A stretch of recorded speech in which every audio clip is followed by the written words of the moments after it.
नमस्कार, सातै प्रदेशको ताजा खबरहरूको सङ्गालो प्रदेश समाचारमा यहाँहरूलाई स्वागत छ। म इलिना केसी। प्रदेश समाचार सुरु गरौँ अहिलेसम्मका मुख्य समाचारबाट।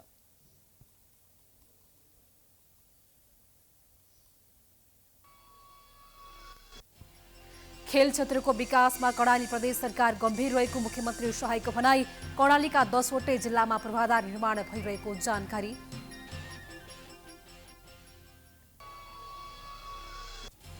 होलीको मौकामा अखाद्य वस्तुको बिक्री बढेपछि सप्तरीमा प्रशासनको अनुगमन। उपभोक्ताको स्वास्थ्यमा खेलवाड गर्नेलाई कडा कारबाही गर्ने चेतावनी। आयुर्वेदिक उपचारतर्फ बिरामीको विश्वास बढ्दै। धनुषाको जनकपुर स्थित आयुर्वेदिक औषधालयमा उपचार गर्नेको संख्यामा दिन प्रतिदिन वृद्धि।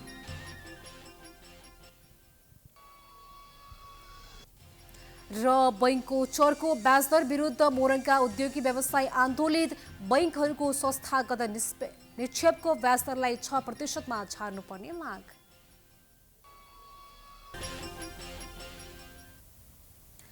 आजको प्रदेश समाचार सुरु गरौँ कर्णाली प्रदेशका मुख्यमन्त्री जीवन बहादुर शाहीको भनाई सम्बन्धी समाचारबाट।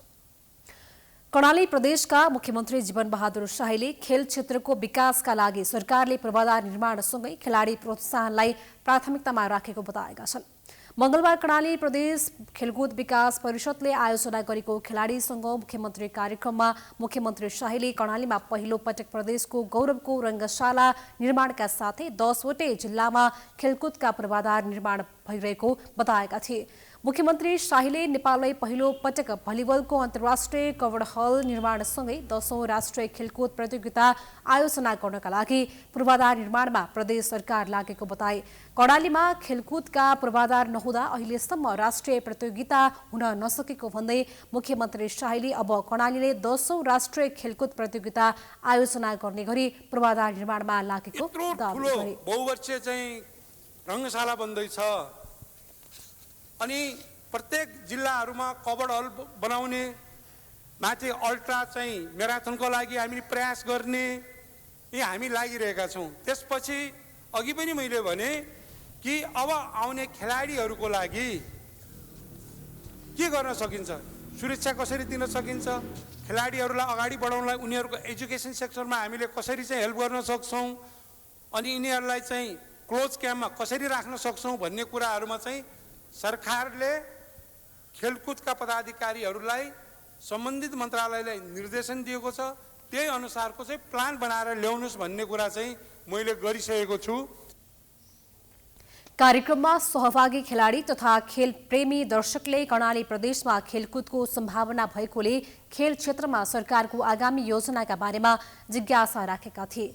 जवाफमा मुख्यमन्त्री शाहीले खेलाडी प्रोत्साहनसँग खेलाडी उत्पादनमा सरकारको ध्यान केन्द्रित भएको दावी गर्दै कर्णालीबाट प्रतिनिधित्व गरेर अन्तर्राष्ट्रिय पदक ल्याउने खेलाडीहरूलाई प्रोत्साहनसँगै पुरस्कृत गर्ने गरिएको जानकारी दिए।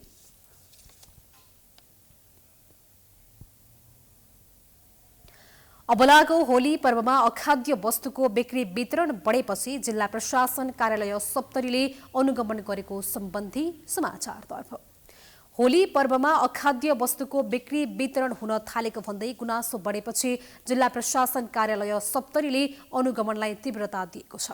होली पर्व नजिकै गर्दा सप्तरीका बजारमा चहल पहल बढ्नुका साथै महँगी र अखाद्य वस्तु बिक्री वितरण हुँदै आएको छ। अखाद्य वस्तुको बिक्री हुने क्रम बढ्दै गएको गुनासो आएपछि बजार अनुगमनलाई तीव्रता दिएको प्रशासनले जनाएको छ। व्यापारीलाई जिम्मेवार बनाउन र उपभोक्तालाई अखाद्य वस्तुको प्रयोगबाट बचाउन संयुक्त बजार अनुगमन टोली परिचालन गरिएको जिल्ला प्रशासन कार्यालय सप्तरीले जनाएको छ। अनुगमनको क्रममा राजविराज नगरपालिका क्षेत्रका विभिन्न होटल, उद्योग, किराना पसलबाट बिक्री वितरणका लागि राखिएका अयोग्य वस्तु तथा अखाद्य पदार्थ नियन्त्रणमा लिएका खाद्य प्रविधि तथा गुण नियन्त्रण डिभिजन कार्यालयले जनाएको छ। अनुगमनका क्रममा भेटिएका अखाद्य वस्तुहरू जफत गरी तत्कालै नष्ट गर्ने गरिएको गुण नियन्त्रण डिभिजन कार्यालयले जनाएको छ। यस्तै बासी र सडे गलेका सरसामान बिक्री वितरण गर्ने पसल, उद्योग र होटलहरूलाई जरिवाना तथा सचेत गराउने काम भएको प्रशासनले जनाएको छ।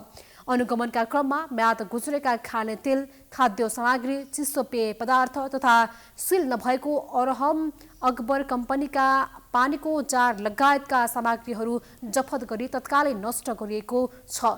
अनुगमनलाई निरन्तरता दिइने जिल्ला प्रशासन कार्यालय सप्तरीले जनाएको छ।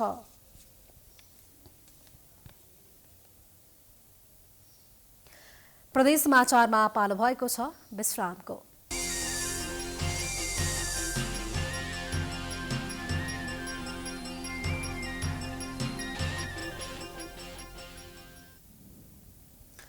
विश्रामपछि स्वागत छ। अब बाँकी समाचार। अब लागौ जनकपुरमा रहेको आयुर्वेद औषधालयमा उपचार गर्नेको संख्या बढेको सम्बन्धी समाचारतर्फ। पछिल्लो समय आयुर्वेद औषधालयमा उपचारका लागि बिरामीको विश्वास बढ्दै गएको छ।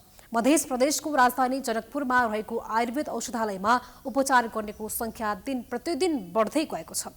आयुर्वेदप्रति विश्वास बढेसँगै औषधालयहरूले पनि अस्पतालको स्तरोन्नति तथा उपचार सेवा विस्तार गर्दै आएका छन्। एक रिपोर्ट। आयुर्वेद औषधालयमा 5 वर्ष अगाडिसम्म दैनिक 10 देखि 20 जना बिरामी उपचारका लागि जाने गर्दथे। तर आजभोलि दैनिक 200 भन्दा बढी बिरामी उपचारका लागि आउने गरेको औषधालयले जनाएको छ। औषधालयमा फिजियोथेरापी र मौलिक थेरापी अन्तर्गत पूर्व कर्म, पञ्चकर्म थेरापी गर्न आउने बिरामीको संख्या बढी छ। विशेष गरेर हड्डीको दुखाइका बिरामीहरू बढी उपचारमा जाने गरेका छन्। कतिपय व्यक्तिहरू भने अन्य उपचार गराएर रोग निको नभएपछि आयुर्वेदतर्फ जाने गरेका छन्। आयुर्वेद उपचारबाट निको भएपछि त्यसको गाउँ गाउँमा प्रचार प्रसार बढ्दै गएपछि उपचारका लागि अस्पतालमा बिरामीहरूको भिड लाग्न थालेको हो। घरेलु रूपमा आयुर्वेद पद्धतिबाट उपचार गर्नेहरू पनि औषधालय पुग्ने गरेका छन्। स्थानीयहरूका अनुसार विभिन्न ठाउँमा उपचार गराउँदा घुँडाको दुखाइ कम नभएपछि उपचारका लागि आयुर्वेद औषधालयमा आएको बिरामीको भनाइ छ। आयुर्वेद उपचारका लागि विशेष गरी दीर्घरोगी वृद्धहरू बढी जाने गरेका छन्। बढ़िया उपचार कर रहे तब मतलब निमन भेले त लिए हम सब आई प्रथम एबे खेली ठेहना दुखाया आयुर्वेद यो हॉस्पिटल छै। आयुर्वेद से कदी आयुर्वेद से नीक उपचार होय छै के? हां तो होय छै तब ना आदमी सब होवे। दवाई सब सेहो दै? हां दवाई सब दै। आयुर्वेदिक है छै। हां वही ले लीजिए। ये बजले जेटा हम गांव भीतर गेली ना वो बजले से चलो आयुर्वेदिक उपचार होइए तो ठीक भ। आयुर्वेद उपचारमा बिरामीको आकर्षण बढेपछि स्रोत र जनशक्तिको अभावका कारण उपचार सेवाका साथै सहज रूपमा औषधि वितरण हुन नसकेको औषधालयले गुनासो गरेको छ। प्रदेश सरकारले औषधि उत्पादन तथा वितरणका लागि थप बजेट विनियोजन गरी आयुर्वेद उपचारलाई चुस्त बनाउन सकिने औषधालयको भनाइ छ। अस्पतालको स्तर वृद्धि गरी जनशक्ति थप गर्न सके आयुर्वेद उपचारले बिरामीलाई थप तथा भरपर्दो उपचार सेवा दिन सक्ने जनकपुर स्थित आयुर्वेद औषधालयले जनाएको छ। ज्येष्ठ नागरिक आउने व्यक्तिहरूलाई चाहिँ यहाँबाट हामीले सुगन्ध आमालकी हामीसँग भएका औषधिहरू निःशुल्क वितरण गर्ने कार्यक्रम पनि यहाँबाट हामीले दैनिक रूपमा चलाइराखेका छौँ। स्तनपायी आमाको लागि पनि शताब्दी चूर्ण भन्ने आउँछ, त्यो पनि भएको अवस्था खण्डमा हामी वितरण गर्छौँ यहाँबाट। र ल्याब सेवा पनि यहाँ विस्तार भएको छ। अहिले पेसेन्टहरूको राम्रो चाप छ पहिलाभन्दा। औषधालयमा आउने नागरिकलाई आयुर्वेदिक औषधि, आहार विहार र योग तथा मनोसामाजिक परामर्श दिएर उपचार गरिरहेको औषधालयले जनाएको छ। आयुर्वेद पूर्वीय चिकित्सा पद्धति हो, तर आयुर्वेद चिकित्सा विज्ञानको अध्ययन र अनुसन्धान नहुँदा ओझेलमा पर्ने खतरा बढेको छ। औषधालयले नेपालमै पाइने विभिन्न जडीबुटी तथा फलफूलबाट औषधि उत्पादन गरी वितरण गर्दै आएको छ। बिरामीको आकर्षण बढेको आयुर्वेद उपचारलाई थप प्रभावकारी बनाउन सरकारले थप लगानी गर्न जरुरी छ। प्राइम टाइम्स टेलिभिजनका लागि धनुषाबाट वीरेन्द्र रमणको रिपोर्ट। अब लागौ समय बिते पनि मतदाता नामावलीमा थप मतदाताको नाम समावेश गरेको भन्दै सप्तरी जिल्ला प्रशासनमा उजुरी दर्ता भएको सम्बन्धी समाचारतर्फ। मतदाता नामावलीमा नाम समावेश गर्ने समय बिते पनि थप मतदाताको नाम समावेश गरेको भन्दै सप्तरी जिल्ला प्रशासनमा उजुरी दर्ता भएको छ।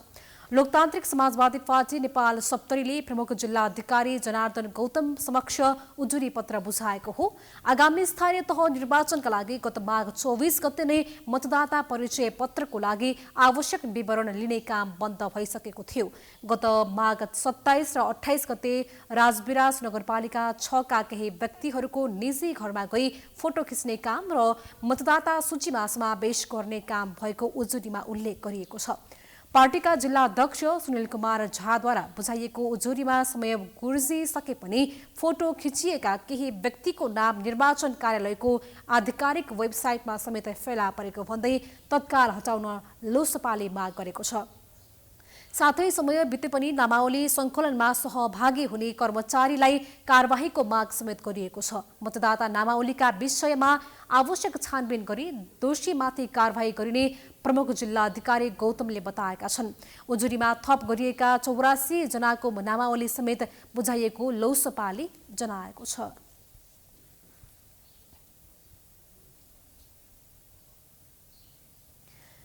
प्रदेश समाचारमा पुनः पालो भएको छ विश्रामको।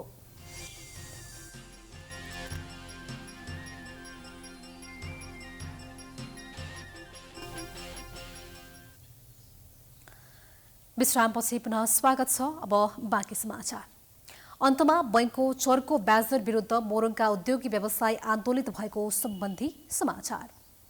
बैंकको चर्को ब्याजदर विरुद्ध मोरङका उद्योगी व्यवसायी आन्दोलित भएका छन्। मोरङ व्यापार सङ्घको अगुवाईमा ज्ञापन पत्र लिएर नेपाल राष्ट्र बैंकमा पुगेका उद्योगीहरूलाई बैंक परिसर प्रवेशमा रोक लगाएपछि उद्योगीहरू आक्रोशित भएका थिए।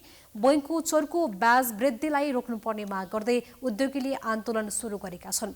उद्योगी व्यवसायीले बैंकहरूको संस्थागत निक्षेपको ब्याजदरलाई 6% झार्नुपर्ने माग राखी नेपाल राष्ट्र बैंकमा ज्ञापन पत्र बुझाउन पुगेका थिए। उद्योगीहरूलाई भित्र जान नदिएपछि बैंक शाखा प्रबन्धक मीना पाण्डेले बाहिर गेटमै आएर ज्ञापन पत्र बुझेकी थिइन्। ज्ञापन पत्र बुझाउन पुगेका उद्योगी व्यवसायीलाई अनावश्यक हस्तक्षेप गरी रोक लगाएको व्यवसायीले गुनासो गरेका थिए। सामानको मूल्य अन्तर्राष्ट्रिय बजारमा महँगिरहेको अवस्थामा चाहिँ यसलाई केही राहत हुन्छ मात्रै त भने हौ।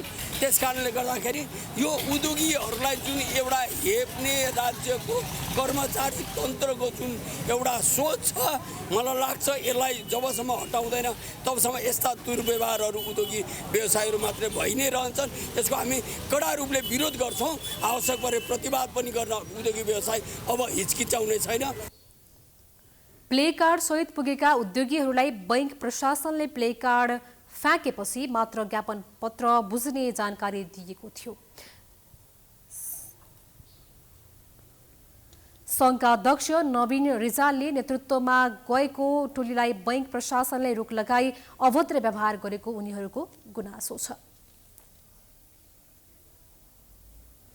यो सँगै हामी प्रदेश समाचारको अन्त्यमा आइपुगेका छौं। जाँदा जाँदै प्रमुख समाचार पुनः एकपटक। खेल क्षेत्रको विकासमा कर्णाली प्रदेश सरकार गम्भीर रहेको मुख्यमन्त्री शाहीको भनाई। कर्णालीका 10वटै जिल्लामा पूर्वाधार निर्माण भइरहेको जानकारी।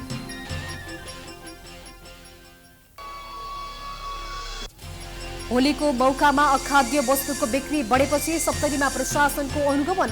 उपभोक्ताको स्वास्थ्यमा खेलबाड गर्नेलाई कडा कारबाही गर्ने चेतावनी। आयुर्वेदिक उपचारतर्फ बिरामीको विश्वास बढ्दै धनुषाको जनकपुर स्थित आयुर्वेदिक औषधालयमा उपचार गर्नेको संख्यामा दिन प्रतिदिन वृद्धि।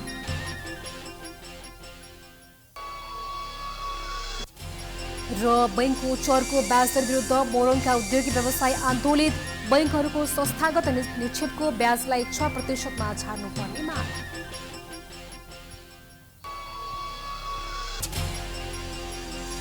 प्रदेश समाचार यहीँलाई सकियो। हेर्दै गर्नुहोला प्राइम टाइम्स HD। नमस्कार।